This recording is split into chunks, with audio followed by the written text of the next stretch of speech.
So, ayan guys, itong tutorial na to is tatakan natin kung paano gumawa ng keyboard na ganito.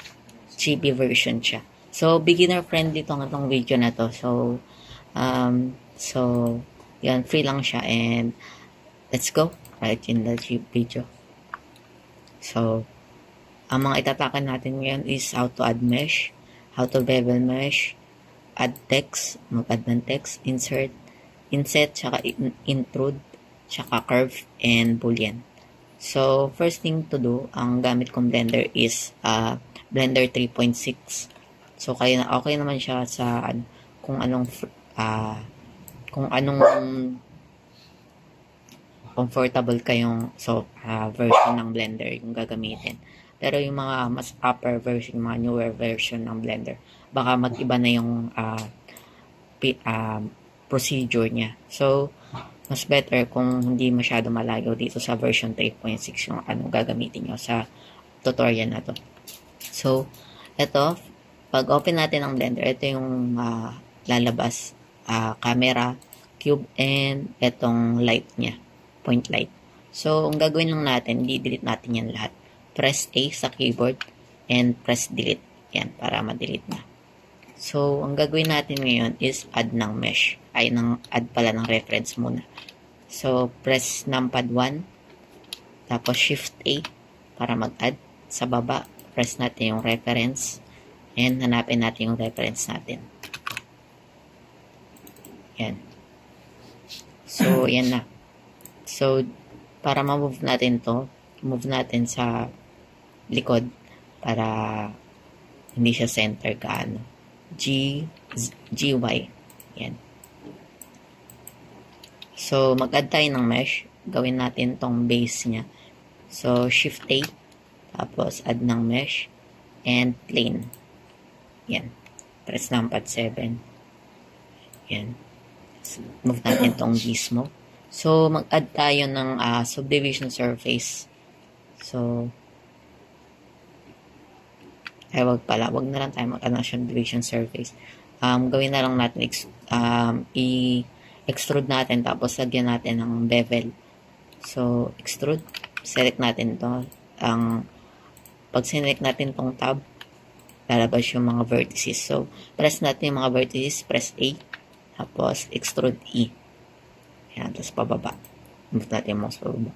Tapos S, scale natin. Yan. So, lagyan natin ng bevel dito sa modifiers. Add modifier. And hanapin natin yung bevel. Yan. So, increase lang natin yung segments. Yan. So, right click tong mesh. Shade smooth. Yan.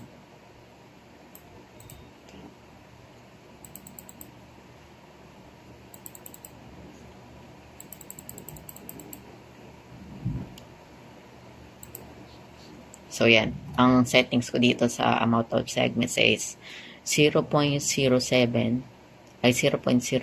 Tapos, segments is 4. So, yan na. Press Z. Yan, move natin yan. Tapos, move natin. Para ma-scale. Tapos, select natin tong bottom. Press tab. And press S. Yan. So, yan na. Gagawin na natin ngayon. Gagawa natin siya ng yung sa baba. Yung parang butas niya sa ilalim. So, right-click natin to and convert to mesh. Yan, para ma-apply yung modifiers. And, mag-add tayo ng plane. Shift A and press plane. Yan. Tapos, press S para ma-scale. Tapos, lagyan natin siya ng subdivision surface. So, shift control 3. Yan. Mag-apply yung subdivision surface. Tapos, press tab and subdivide. Yan. So, I think okay na to. So, press A. Tapos, extrude. Pataas.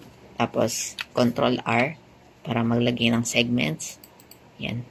Tapos, control B. Yan. Tapos, convert to mesh. So, press 1. Tapos, shade smooth natin to. Right click, shade smooth. So, GZ. Yan. And click natin tong base na mesh. And click natin yung boolean. Tapos, pinutin natin yung eyedropper and click natin tong isa. Tong sa taas. Tapos, apply lang natin to. And delete natin to. Yan. Kapag hindi masyadong maayos yung normals natin, click lang natin dito sa data properties. Tapos, hanapin natin yung normals and auto smooth. Yan. Yan, auto smooth na siya. So, ang gagawin na natin ngayon, save lang muna natin to. Control S, keyboard. Yan. Pangalan natin, save natin. So, gagawin natin ngayon is, gawin na natin tong yung mga keys niya, mga pinipindot. So, Shift A, and add tayo ng cube. Yan, tapos, press 7, tapos scale natin. Yan. SX para scale natin sa axis niya pa vertical. Yan. Tapos, lagyan natin siya ng bevel. Dito sa modifiers, add ng bevel.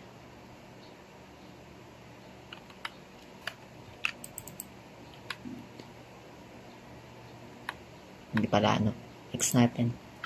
Lagyan lang natin sa division surface. Control 3. Yan. Tapos, subdivide natin. Yan. Tapos, lagyan natin ng loop dito sa taas. Tapos, loop din dito. And loop din dito sa kabila. Control R. And click. Yan. Tapos, shade smooth. And, lagyan natin ng shape na parang paano siya. So, para ma-achieve natin yun, wait, lagyan para natin ng loop. Yan. Ayan na, press numpad 1. Tapos, press tab and Z wireframe. So, select natin tong sa baba. So, click natin tong proportional editing sa taas. Scroll natin yung mouse, yung ating scroll. Yan. Tapos, numpad 7, tapos GY.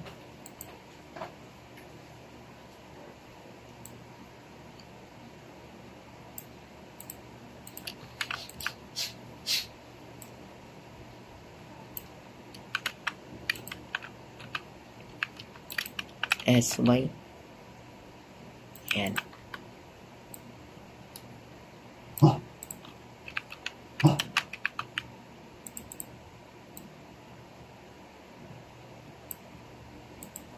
Yan. So, okay na siya.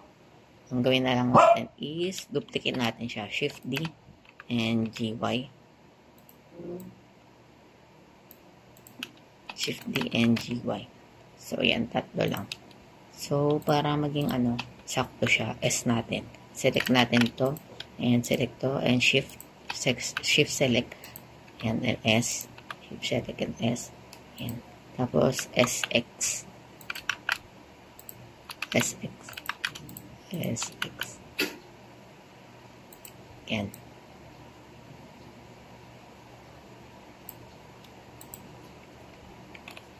So, SX, convert mo natin to as mesh. Right click and convert to mesh. So, SX.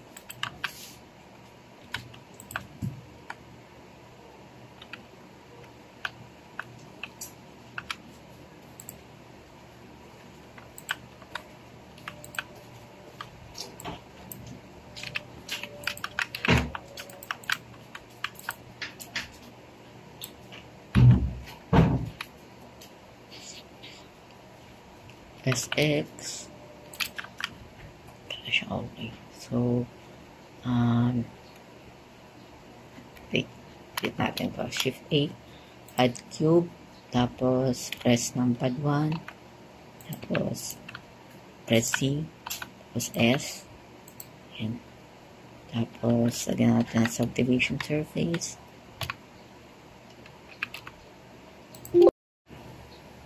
So, yan. Ito na. Add na natin to. And, lagyan natin ng array muna natin. Shift. Dito sa modifiers, lagyan natin ng array. Yan. Tapos, move natin tong X factor. Tapos, number 3. So, shift. Yan. So, okay na siya. Wait lang, ayusin natin. Adjust lang natin to.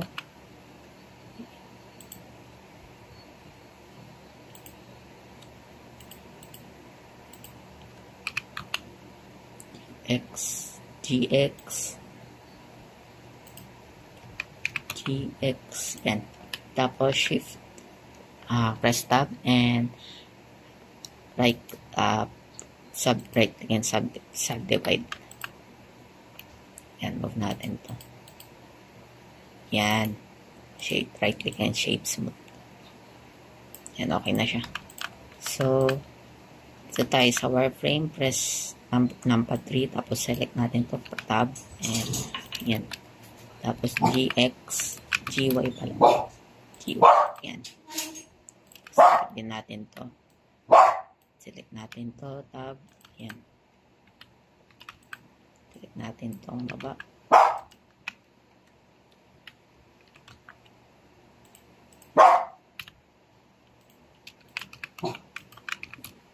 GY, yan.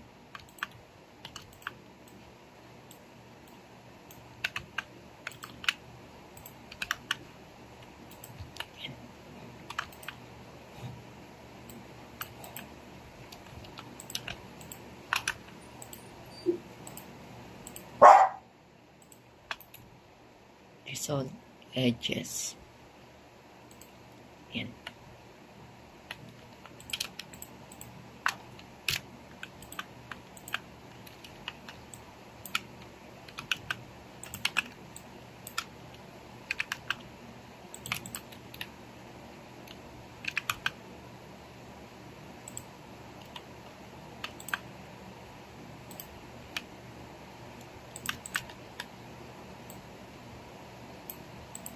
Delete natin to.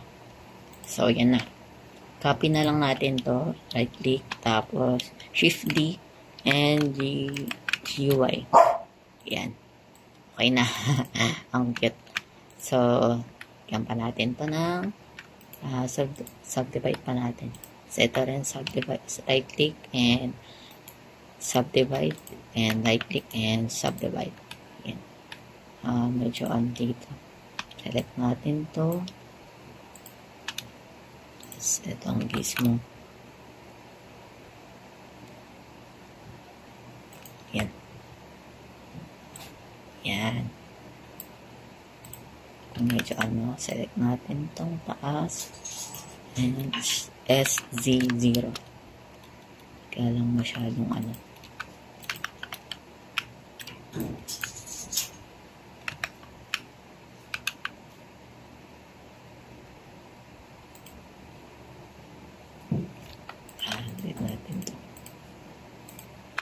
Resolve edges. Yan. I think okay na siya. Move na lang natin GZ. Yan. Okay na siya. Move lang natin to.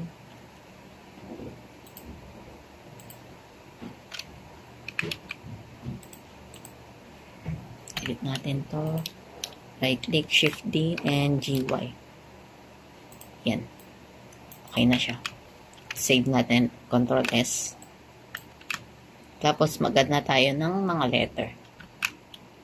So, ayan. Shift, press natin yung numpad 7, Shift D. Tapos, hanapin natin yung text. So, ano bang mga text na nakalagay ito? A. GZ. And 8. Yan. Ano pa ba mga letter? G, S. Yan. Shift D, GX, D. Shift D, G, Y, E, Shift D, G, X, S, W, G, GX, Shift D, G, X, delete, and Q. Yan. Tapos space. Shift D, tapos yan. Yan.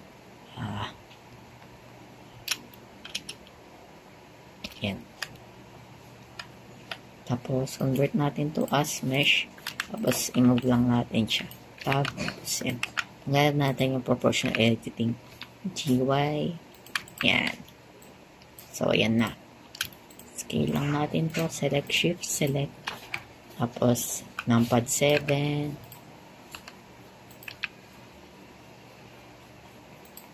Yan.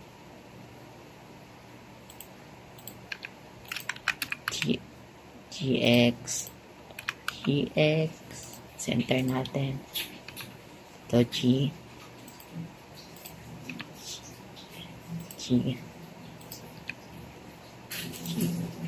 Yan.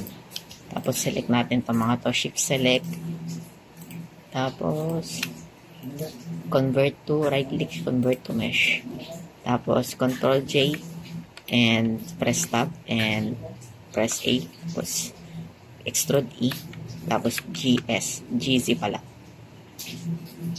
Yan. SZ. Yan. Tapos lagyan natin yung ito. Tapos numpad 7 S. Yan, center lang natin and GC. Yan.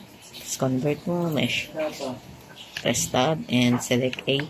Tapos extrude. Yan. Yan, okay na siya. So, lagyan natin siya ng parang bilog dito, saka doon. Shift A and cylinder. So, press numpad 1 R90. Tapos S. Yan. SY. SX pala. Yan. Tapos Control 3. Tapos edit mode. Press tab. Select natin ito. Tapos I. Tapos Control R. Ayan. Ayan. Tapos right click, shades mode. Press natin ito na press tab and 3. So, yan. Yan.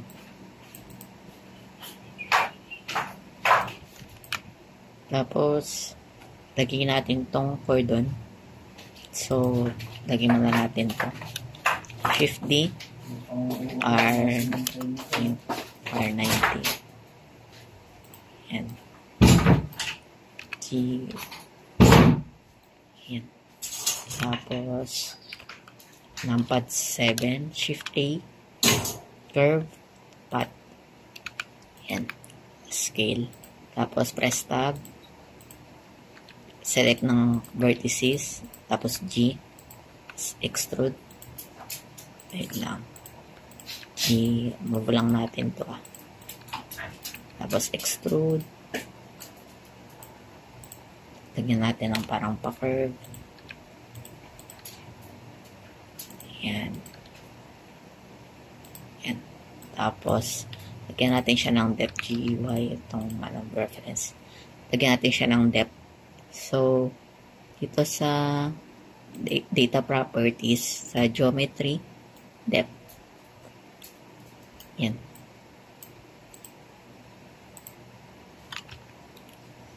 Baba natin depth ng konti. Tapos, i-move natin siya. GZ. Yan. Yan. Press 7. Shift D. Ito. Separate natin.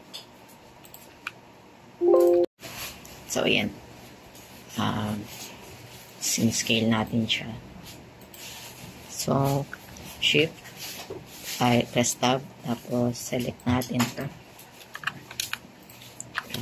Pag magsiselect tayo, para ma-select lahat, select natin tong dito sa gitna ng mga ano. Ayan, sa line. Ito din. Ayan. So, extrude E. Tapos, inset. Inset, yan. Tapos, lagyan natin ng loop cut. Yan. Tapos, ito, lagyan natin ng loop cut. Yan. Itong hand tool.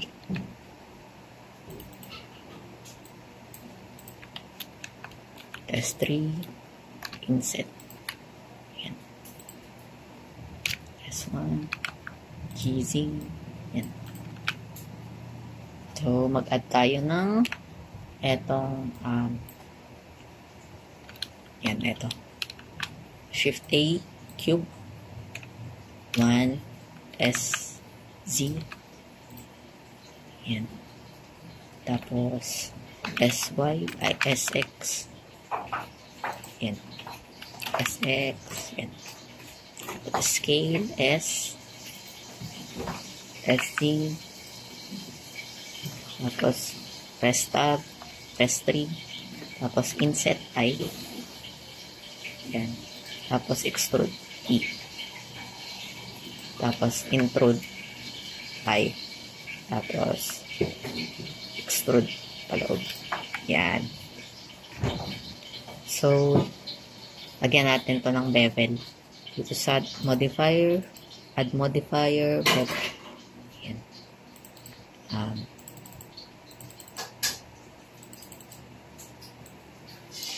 Shift A, tapos, Control R.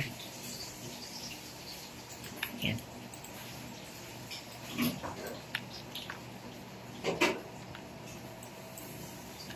Press natin to, and dito, S, number 3, tapos S. Yan.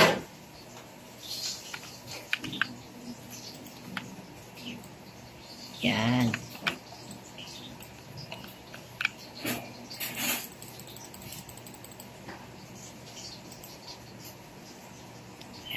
Tapos, apply natin yung modifiers.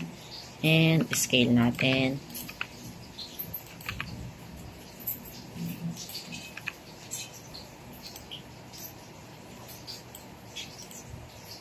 S, Z.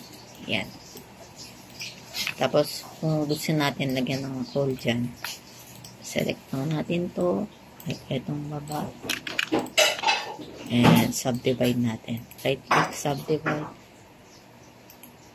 Right-click, subdivide. So, yan. Select natin. Select natin pang isa. And, dito rin sa isa sa baba. Shift select. I. Yan. Yan. Tapos, ito rin. Number 3. Tab number 3. Yan. Tapos I. Yan. Tapos pag naklik na yan, right click and bridge faces. Or delete faces na lang. Delete faces. Yan. Tapos dito rin. And dito. And press delete. Delete faces. So yan. Shift SZ. Yan. So, ngayon, SZ. Yan. So, ngayon, gagawin natin, lagyan natin siya ng, palakayan natin ito.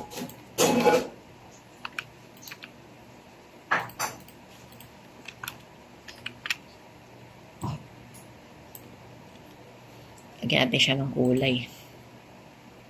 So, Z. Punta tayo sa material preview. Yan. Tapos, click natin to. And, hanap tayo ng kulay. Click natin tong material. And, sa base color,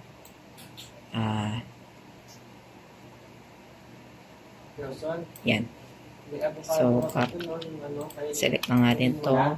Shift select, convert to mesh. Tapos, Control J. Yan. Yan. Iba pala kulay nito.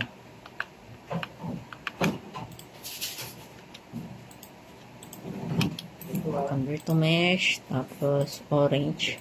Okay naman. Kung anong gusto nyong kulay, okay lang naman. Select natin to. Tapos, hide up. Ayan.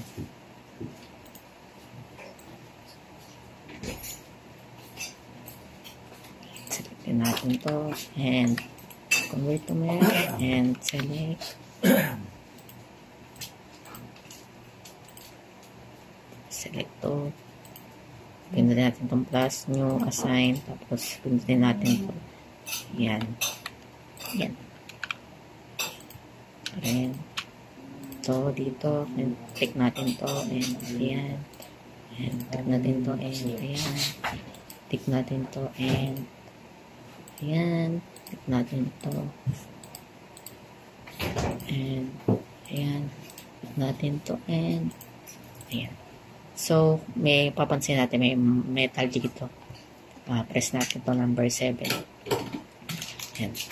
And press tab. Numpad 7, press tab. Tapos, solve natin. And yan. Yan. Select natin. Shift select. Yan. Tapos, press Z and material preview. And add tayo dito sa material ng new. Yan. And lagyan natin ng metallic. Yan. Okay na siya. So, lagyan din natin ito ng lagyan natin ito. 2. Ayan.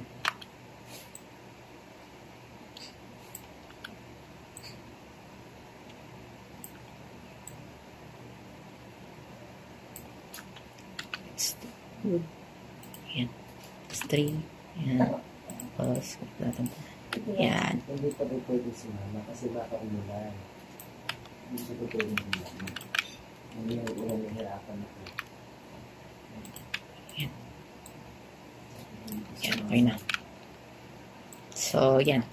Dito gumawa ng keyboard. Exit na ito yung delete. So, ang pagre-render nito is tayo dito sa EV. Shift A and add tayo ng light. And point light. And increase lang natin to dito sa data properties. Tapos duplicate natin yung mga light.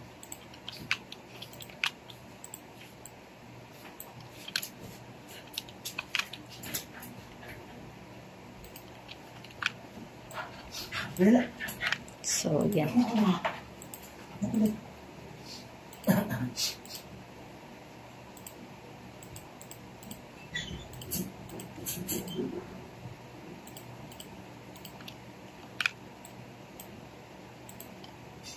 Yan.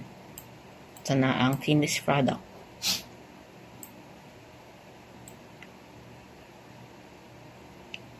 So, hindi siya gano'n ka-perfect. Kaya ko pa siyang i-perfect, pero for this tutorial, okay na to.